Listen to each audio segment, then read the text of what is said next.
देखिए, हम यूकैरियोटिक और प्रोकैरियोटिक सेल के स्ट्रक्चर के बारे में बात कर चुके हैं। अब हम आपको इसके डिफरेंस के बारे में बताएंगे कि इसमें क्या अंतर होता है। तो प्रोकैरियोटिक सेल में और यूकैरियोटिक सेल में डिफरेंस के बारे में देखिए क्या है।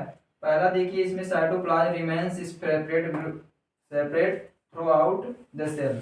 जो साइटोप्लाज्म होता है वो प्रोकैरियोटिक में पूरे सेल में क्या होता है, बिखरा होता है। और जो यूकैरियोटिक में जो होता है, ये remaining limited between the nucleus and the cell. ये न्यूक्लियस और सेल के बीच में एक लिमिटेड में होता है, यानी एक सीमित में होता है। दूसरा देखिए, डीएनए हिस्टोन और प्रोटीन फ्री होता है। इनमें क्या होता है, प्रोकैरियोटिक में हिस्टोन प्रोटीन एब्सेंट होता है। जो हिस्टोन प्रोटीन होता है वो एब्सेंट होता है यूकैरियोटिक में। देखिए हिस्टोन प्रोटीन कैसे होता है, ये कैसे तरह से होता है। और यूकैरियोटिक में क्या होता है, histone protein are associated with DNA. DNA होता है, जो जेनेटिक मटेरियल होता है डीएनए, वो हिस्टोन प्रोटीन से ऐसे लिपटा होता है। ये यूकैरियोटिक में होता है। लेकिन जो प्रोकैरियोटिक में हिस्टोन प्रोटीन ही एब्सेंट होता है। अगला देखिए, in the cell organelles are absent. Prokaryotic में क्या, सेल ऑर्गेनल्स जो होते हैं वो सब एब्सेंट होते हैं। लेकिन यूकैरियोटिक में आपको जैसे सेल ऑर्गेनल्स जैसे क्या हो गया आपका, माइटोकॉन्ड्रिया हो गया, गोल्गी बॉडी हो गया, और इधर क्लोरोफिल हो गया, क्लोरोप्लास्ट हो गया। ये सब क्या प्रोकैरियोटिक सेल में एब्सेंट होते हैं, लेकिन यूकैरियोटिक सेल में क्या होते हैं, ये सब प्रेजेंट होते हैं।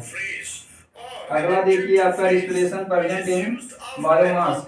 जो इनमें रिस्पिरेशन होता है, श्वसन होता है, प्रोकैरियोटिक सेल में जो श्वसन होता है वो उनके प्रोटोप्लाज्म में होता है। बल्कि यूकैरियोटिक सेल में क्या होता है, रिस्पिरेशन माइटोकॉन्ड्रिया में होता है।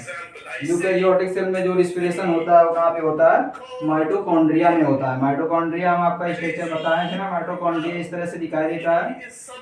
ये माइटोकॉन्ड्रिया, यहाँ पे क्या होता है, रिस्पिरेशन होता है यूकैरियोटिक में। और प्रोकैरियोटिक में क्या होता है, प्रोकैरियोटिक में आपका साइटोप्लाज्म में ही क्या होता है, रिस्पिरेशन होता है। Photosynthesis present in chromatophore. हम एक स्ट्रक्चर बनाए थे जो डार्ट की तरह ऐसा दिखाए थे बैक्टीरिया में आपको, वो क्या था, क्रोमेटोफोर था। उसमें क्या होता है, इनका फोटोसिंथेसिस होता है। बैक्टीरिया का फोटोसिंथेसिस कहाँ पे होता है, क्रोमेटोफोर में होता है। बट यूकैरियोटिक में क्या होता है, यूकैरियोटिक में जो होता है फोटोसिंथेसिस कहाँ पे होता है, ये क्लोरोफिल में होता है। कहाँ पे होता है, क्लोरोफिल में होता है, क्लोरोफिल में। अगला हम एक आगे आज आपको एक एक जो स्ट्रक्चर्स है, जैसे क्लोरोफिल क्या हो गया, माइटोकॉन्ड्रिया है, इनके बारे में भी बताएंगे। और देखिए अगला, there is no 9+2 arrangement in flagella. जो फ्लैजिला होता है प्रोकैरियोटिक में, उसमें 9+2 अरेंजमेंट नहीं देखने के लिए मिलता है। लेकिन जो यूकैरियोटिक में होता है, इसमें आपको 9+2 अरेंजमेंट फ्लैजिला में देखने के लिए मिलता है।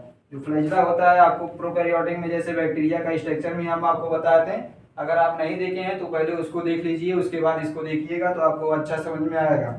तो 9+2 अरेंजमेंट फ्लैजिला होता है, तो उसमें आपका स्ट्रक्चर बना होता है 9+2 के, इस तरह से रिंग बना होता है। इस रिंग को कहते हैं 9+2 अरेंजमेंट। उसी को क्या कहते हैं, 9+2 अरेंजमेंट। तो 9+2 अरेंजमेंट आपको इसमें यूकैरियोटिक में देखने के लिए मिलेगा।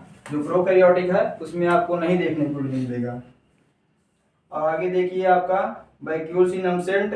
वैक्यूल्स जो होता है आपका प्रोकैरियोटिक सेल में एब्सेंट होता है, और यूकैरियोटिक में आपको वैक्यूल देखने के लिए मिलेगा। प्लांट सेल में आपको बड़ा सा वैक्यूल मिलता है। सेक्सुअल रिप्रोडक्शन एब्सेंट होता है और लेस डेवलप्ड होता है। जो प्रोकैरियोटिक में होता है वो लैंगिक जनन क्या होता है, कम विकसित होता है, और होता भी है तो कम विकसित होता है। लेकिन आपका यूकैरियोटिक में लैंगिक जनन पूर्ण विकसित होता है। लैंगिक जनन पूर्ण विकसित होता है। तो आपको एक डिफाइन कर दिए हैं बिटवीन प्रोकैरियोटिक और यूकैरियोटिक्स। आगे हम आपको बताएंगे इनके सेल ऑर्गेनल्स कौन कौन से हैं, उसके बारे में आपको डिफाइन करेंगे। तो